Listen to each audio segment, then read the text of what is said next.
Guys, আমার ভাই ও হচ্ছে আমাদের গ্রামের পাশের যে পুকুর, সে আমাদের পুকুর থেকে হচ্ছে মাছ ধরছে। সেই মাছ ও বাসায় নিয়ে আসছে। তো এখন আমরা হচ্ছে কিছুক্ষণ আগে এক জায়গা থেকে ঘুরে আসছি।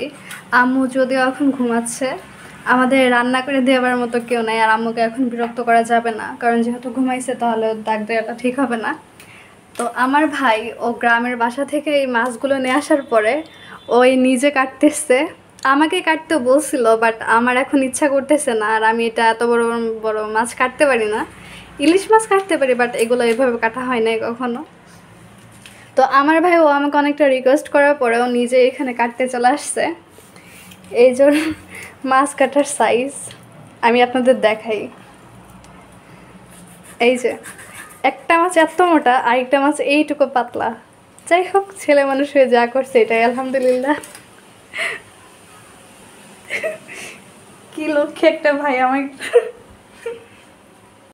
আমার ভাই ওই দিক দিয়ে হচ্ছে মাছ কাটতেছো, আমাকে আগে থেকে 2টা মাছ কেটে দিছে আর কি। এগুলো হচ্ছে এখন ভাজতে হবে, মানে মাছ কেটে দিচ্ছে ও, এখন ভাজবো আমি। তো এই মাছটা ধুইতে অনেকটা হিমশিম খেয়ে গেছি আমি, কারণ এইসব মাছ ধোয়া একদম ভেজাল। অনেক কষ্ট করতে হয় এই মাছ ধোয়ার পিছনে। তো এখন যাই হোক, আমার ভাই যেহেতু ছেলে হয়ে মাছ কাটতে পারতেছে, তাহলে আমি এখন কি মাছটা ভাজতে পারবো না? তো এখন আমি মাছটা ধুয়ে নিচ্ছি। এই মাছগুলো ধোয়া অনেকটা কষ্টকর। ইলিশ মাছ অনেক তাড়াতাড়ি ধোয়া হয়ে যায়, বাট এইগুলা একদম লবণ দিয়ে একবার ধুইতে হয়, আবার পানি দিয়ে ধুইতে হয়। যে কয়বার ধোয়া যায় ততবার এটা ভালো হবে, পরিষ্কার হবে ভালো। আর আমি তো যে কোনো কিছু করার সময় অনেকটা পরিষ্কার করে নিই, নাহলে আমি ওটা খাইতে আমার ঘৃণা লাগে আর কি। যাই হোক, যে কোনো কিছু পরিষ্কার করে খাইতে হয়। আমি হচ্ছে এখন এটা লবণ দিয়ে মাছটা ভালো করে করে নিচ্ছি। এই মাছগুলো আমি বুঝতেছি না যে কীভাবে ধুবো, আম্মু কেমন করে যেন একটা ধোয়। যাই হোক, এইটা এখন আমি ধুয়ে নিব।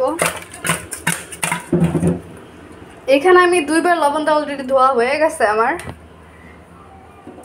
এইবার লাস্ট ফিনিশিং আর কি। যাই হোক, দেখি কি হয় আমার দ্বারা। আপনারা সবাই দেখতে থাকুন। গাইস, আপনাদের আরেকটা কিছু দেখাই। ও মাছ বসে বসে কাটছে এইখানে, আর মাছের রক্ত এইখানে ওই পর্যন্ত চলে গেছে। কতটা কাবিলকার! এমনিতে আমাদের বাসায় 2 দিন যাবৎ কাজের বউ আসতেছে না। ওনার হচ্ছে গরুর বাচ্চা হয়েছে, এর জন্য আসতে পারতেছে না। আর আমাদের রান্নার রুমের অবস্থা একদম বাজে। আরও ছিলাম না বাসায়, ও এর মধ্যে আরও রক্ত দিয়ে একদম মাখাই ফেলছে। এখন এই সব কাজ করতে হবে আমার। কি হয়েছে? তুই আমনে করে হাসতেছিস কেন? তুই কি অকাজ করছিস দেখছিস? তো মাছটা ধোয়ার পরে ও এখন এটা হলুদ লবণ দিয়ে মাখাচ্ছে। হয়েছে রে ভাই, এটা মাখানো হয়ে গেছে। এখন এটা ভাজবো কি আমি, নাকি তুই ভেজে নিবি? আমি পারি, হাত। শিমু ভাই এখন রান্না করা শুরু করছে। আগে চামিচটা সরা, তারপরে তেল দে। তুই এরকম ডেভিলের মতো তাকাই আছিস কেন আমার দিকে?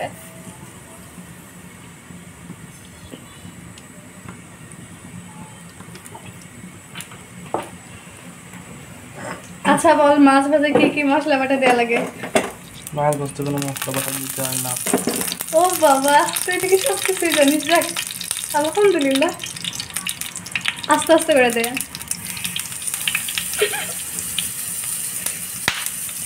তো সাহস অনেক। আমি তো মাছ যখন দেই তখন এই যা আছে কই যা লাফিয়ে চলে যাই। সাবধান।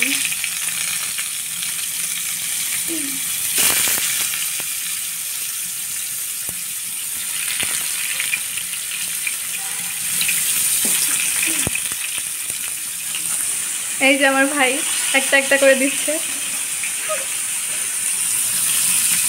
এটা যতক্ষণ না লাল হবে ততক্ষণ উল্টানো যাবে না। মাছ কইতে কইতে বেড়ে যাবে, বুঝছিস? গাইস, ওই দিক দিয়ে হচ্ছে আমার ভাই মাছ ভাজি করতেছে। আমি খেয়াল করে দেখি যে ভাত নেই, তাহলে আমরা খাবো কি দিয়ে। তো এখন আমি তাড়াতাড়ি করে ভাতের চাল ধুয়ে দিতে আসছি।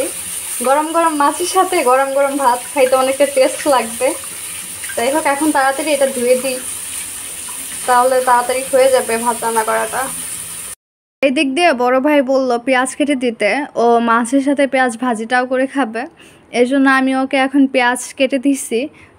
আর ওই পাশে হচ্ছে ও যে মাছগুলো ভাজছিল প্রথমে ওইগুলো ভাজা হয় নাই, পরে আমি আরেকটা ফ্রাই প্যানে তেল দিয়ে নতুন করে মাছ ওইগুলো আবার দিয়ে আরেকটু ভেজে নিচ্ছি। এরপরে ও মূলত পেঁয়াজটা ভেজে নিবে। আর আজকে সম্পূর্ণ রান্নাটা আমার ভাই করতেছে। অবশেষে আমার ভাইয়ের রান্না করা শেষ। মাশাআল্লাহ দিলে অনেক সুন্দরভাবে রান্না করতে পারছে, অনেকটা গোছগাছভাবে একটা মেয়ের মতো। যাই হোক আলহামদুলিল্লাহ যতটুকু পারছে। তো এখন মূলত ওকে আমি ভাত আর মাছ বেড়ে দিলাম, ও সেগুলো দিয়ে খাচ্ছে।